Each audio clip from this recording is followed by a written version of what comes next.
বিগত সরকারকে বিভিন্নভাবে হেনস্থা ও রাজনৈতিক উদ্দেশ্য প্রণোদিতভাবে কোণঠাসা করার অভিযোগ তুলে তীব্র সমালোচনা করলেন ডিএস এর সাধারণ সম্পাদক। এক সাংবাদিক বৈঠকে তিনি দাবি করেন, পূর্ববর্তী সরকারের সময়ে বিভিন্ন উন্নয়নমূলক প্রকল্প এবং জনস্বার্থমূলক উদ্যোগকে পরিকল্পিতভাবে বাধাগ্রস্ত করা হয়েছে। পাশাপাশি প্রশাসনিক স্তরেও নানান ধরনের প্রতিবন্ধকতা তৈরি করা হয়েছিল বলে অভিযোগ করেন তিনি। ডিএস এর সাধারণ সম্পাদক বলেন, রাজনৈতিক প্রতিহিংসার কারণে সাধারণ মানুষের স্বার্থ ক্ষতিগ্রস্ত হয়েছে এবং গণতান্ত্রিক পরিবেশও প্রশ্নের মুখে পড়েছে। তিনি অভিযোগ করেন, বিরোধী মতকে দমন করার প্রবণতা এবং প্রশাসনিক ক্ষমতার অপব্যবহার সেই সময়ে বারবার দেখা গিয়েছিল।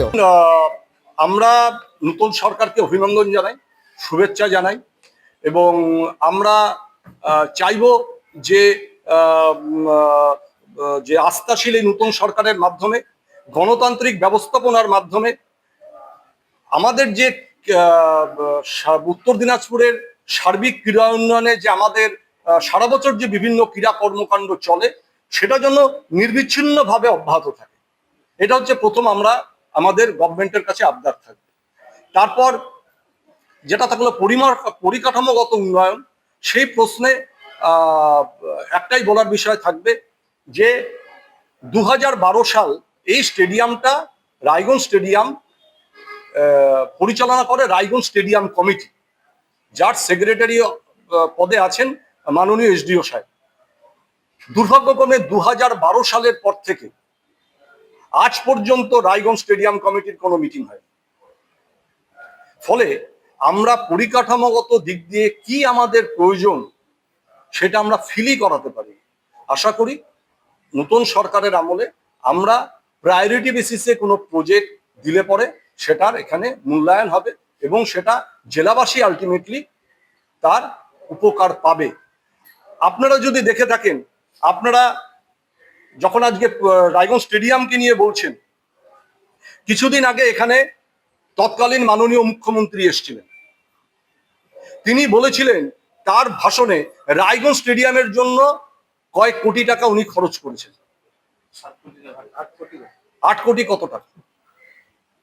আপনাদের কারো আমরা দেখিনি কারো কোনো এই ব্যাপারে প্রশ্ন।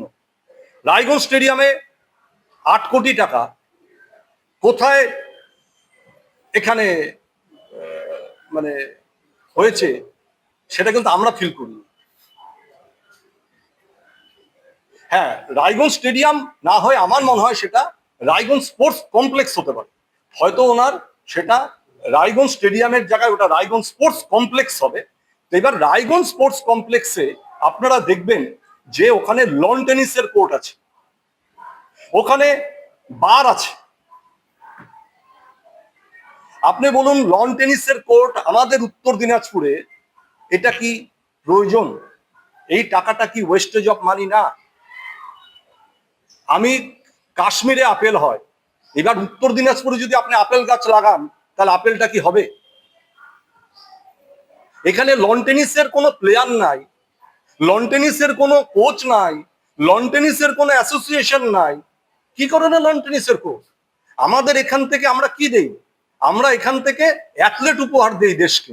আমাদের এখান থেকে সানিয়া বৈশ্য, কল্পনা দাস এরা আমরা দিয়েছি আর কি। প্রীতিকা বর্মন ফুটবলে গেছে, জেলাকে আমরা দেশকে দিয়েছি। সেখানে লন টেনিস আমরা কোথায় দিয়েছি? তো এখানে আমাদের গোটা জেলাতে একটা আমাদের 400 মিটার ট্র্যাক নেই অ্যাথলেটিক্সে। আমাদের যদি এটা নিয়ে গভর্নমেন্ট ভাবতো যে অ্যাথলেটিক্স আমাদের এখানকার সবচেয়ে ভালো ফলাফল দেয় অ্যাথলেট, একটা যদি আমাদের অ্যাথলেটের 400 মিটারের ট্র্যাক করে দিত গভর্নমেন্ট, তাহলে কিন্তু আমাদের যারা অ্যাথলেট আছে আমাদের রাজ্যে জেলার তারা কিন্তু প্রভূত উপকার পেত। আচ্ছা, এটা এখন অ্যাডমিনিস্ট্রেশন মানে আপনার ডিএস এর আমাদের ডিএস এর যদি এখানে বলেন যে আমরা ফাঁকা থাকলেই ভালো, কারণ আমাদের প্র্যাকটিক্যালি এত দর্শক তো হয় না, বরং ফাঁকা থাকলে মাঠটা একটু বড় হলো, ওখানে ছেলেরা প্র্যাকটিসের জন্য এনাফ আরো বেশি স্পেস পাচ্ছে। তবে তার এই মন্তব্যের পাল্টা প্রতিক্রিয়ায় বিরোধী শিবিরের পক্ষ থেকে অভিযোগগুলি সম্পূর্ণ ভিত্তিহীন ও রাজনৈতিক উদ্দেশ্য প্রণোদিত বলে দাবি করা হয়েছে। বিষয়টি নিয়ে রাজনৈতিক মহলে নতুন করে বিতর্কের সৃষ্টি হয়েছে। এদিকে ডিএস এর পক্ষ থেকে জানানো হয়েছে, জনগণের স্বার্থে তারা ভবিষ্যতেও এই ধরনের বিষয় নিয়ে সরব থাকবে এবং প্রয়োজনে বৃহত্তর আন্দোলনের পথেও হাঁটতে পারে। উত্তর দিনাজপুরের রায়গঞ্জ থেকে নিজস্ব প্রতিনিধি রিপোর্ট, টাইমস 14 বাংলা।